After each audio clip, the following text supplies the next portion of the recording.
What's up athletes, welcome back to this channel. In this video today I'm going to do a follow-up video of my latest video. I had a lot of comments, a lot of questions asked about how to train for weighted calisthenics. The latest video, if you haven't watched it, just go watch it. It's a really useful video. The link in the description about how to train for skills and for weighted calisthenics simultaneously. But today in this video I'm just going to give you some tips that helped me the most in my weighted calisthenics journey, that helped me to get to 72.5 kg pull-up, which you can see right here, or this 80 kg dips for multiple reps. So just before moving on into the tips and tricks that helped me the most to get my weighted pull-ups and my weighted dips to a really high level, I wanted you to understand and realize that my main goal is not weighted calisthenics. Obviously, my main goal is about calisthenics skills, most of the time straight arm skills, like the plunge, like the front lever, like the iron cross, like the Maltese. All of those skills are my main goal, but weighted calisthenics is just a different goal that I have, that I'm still training for. It helped me to get hypertrophy, so to get some muscle mass on my body, and to also just get more strength to be ready for the ultimate skills. So the first tip, and actually I think it's the most important one, is just don't overdo it. I've seen so many calisthenics athletes doing this mistake of doing too many sets per workout of weighted pull-ups or weighted dips with variations and another exercises, and this is not what you need. You will just get overtrained. For example, I did only 2 to 3 sets, maybe 4 sets of weighted pull-ups or weighted dips after my skill session. For example, if I'm training for the plunge, I'm doing my plunge set, and then I'm moving on to only 2 to 3 sets of, for example, weighted dips, and that helped me the most to gain enough strength to keep improving. You don't have to go for the 5 sets, maybe 8 reps in one session. That also comes to just 6 to 8 sets in 1 week. That's it. I did 6 to 8 sets in 1 week for multiple sessions, multiple months, for year. Just be consistent and you will get the result that you want. For the second tip, which is actually also a really important one, is train your weaknesses. Alright, by the way, everything that I'm saying right now is from my weighted pull-up journey. I've done weighted pull-ups for I think 2.5 years now. I've started with I think maybe 3 to 5 reps of plus 10 kg, and I got to 72.5 kg in just 2.5 years. And about the weighted dips, I've started doing them only 3 to 4 months ago, and I've just started just like that for 60 kg, and right now I'm doing 80 kg for multiple reps. So what I'm talking about is through experience of the weighted pull-ups, but you can take everything I'm saying to the weighted dips as well. So about the second tip, which is train your weaknesses, is you are as strong as your weakest link. If your weakest link will be really strong, you will be strong overall in all of the movement. For example, if I'm having a really hard time doing this motion of the pull-up, just breaking up from the bottom of the locked elbow, so what I need to do is train about this range of motion. For example, you can just go for dead stop pull-ups, which means I'm doing a stop at the bottom, so I'm not using any momentum at all. I can't use the stretch reflex,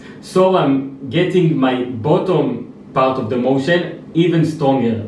Or for example, if I'm having a really hard time doing this motion, putting the chin over the bar, so I can go for pull-ups, of course weighted pull-ups, but with a pause at the top. So I am having more time under tension at the top part, which is my weakest link, and when it will get stronger, the whole movement will get stronger as well. Same for the dips. For example, just do a pause at the bottom, or just work on locking the elbows. Just before moving on to the third tip, I wanted to let you know that in my Instagram account, which is right here, this is the name on the screen, or the link in the description, you can go check it. I have everything documented about my weighted pull-up journey and my weighted dips journey. You can see that I've trained my weaknesses. I didn't overdo it. I did maybe 2 to 3 sets, everything that I'm saying right now, all the tips are things that I've done in the past that helped me the most. You can see it in my highlight story. I have pull-ups and dips both in my highlights. You can see everything, all my progress, so go check it if you want to gain some more motivation and to see how my journey went. And for the third tip, which actually correlates to the second one, is train the whole full range of motion. Of course, it's not only about the competitions when you have to get your elbows locked at the bottom or at the top if you are at the dips, and to get to chin over the bar at the pull-up or at the chin-up and go to the dips at below 90 degrees in the elbow. It's not only about the competitions, it's just good for your overall joint health and to gain more muscle mass and hypertrophy from those exercises. You will have to train the full range of motion, so you will get more hypertrophy, you will get more strength, and that wise you will get even better when you will do it into skills. So for my fourth tip, which is actually going to help you minimize your injury and increase your progress rate, is don't go until failure. Right, most of the time your weighted pull-ups journey and your weighted dips journey is about getting stronger and to get to a better 1RM. You don't see a lot of athletes doing, for example, the best weights that they can do with 30 reps or 20 reps. Most of the time you just see 1 rep of maximum effort. So when you're training for strength for 1RM, what you should be doing is don't go until failure. You should stop, for example, with 1 rep in reserve or maybe even 2 reps in reserve, which correlates to RPE 7 or 8.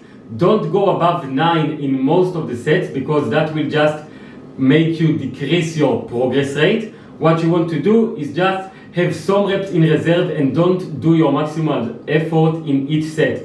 Of course, there are some sets that you will go for a PR, you will go for a maximal effort, you will try to put as many reps as possible in a certain weight, but most of the time in your training, what you should be doing is just don't go until failure. So for my fifth and final tip, which is actually going to help you increase your weighted calisthenics gains and to actually start weighted calisthenics on the right track, is to understand what to do when you're feeling like you are stuck. And in my experience, my base tip is to use variations. For example, if I'm feeling very stuck on the weighted pull-ups, just switch for a few weeks to weighted chin-ups, just a different grip, or maybe neutral grip. Or for example, if we are talking about the weighted dips, what you can do is just go for the same exercise, you're still doing weighted dips, but instead of going, for example, for the 3 to 6 rep range, you can go for 6 to 12 rep range. Just use the weight distribution and increase your reps or decrease the reps. That way you will not get stuck. For example, if I've done weighted dips for multiple weeks with, I don't know, 40 kg between 8 to 12 reps, and I'm feeling like I'm stuck, I can go down to 3 reps with 60 kg and then build up again the momentum from this rep range. That's the end of the video. I hope it helped a lot because I haven't seen a lot of content about weighted calisthenics on YouTube, so I decided to make a follow-up video for my latest video and just give you some tips and tricks about how to increase your weighted calisthenics gains. And if you haven't started weighted calisthenics, so just use these tips to start on the right track. Remember that if you want to get more knowledge about calisthenics and just strength training in general, you should subscribe and like to this channel and comment if you learned something new from this video. That will help me a lot to understand how to make better videos and how to get to more audience. So just remember to subscribe, share this video with a friend who wants to increase his weighted calisthenics gains, and see you in the next video.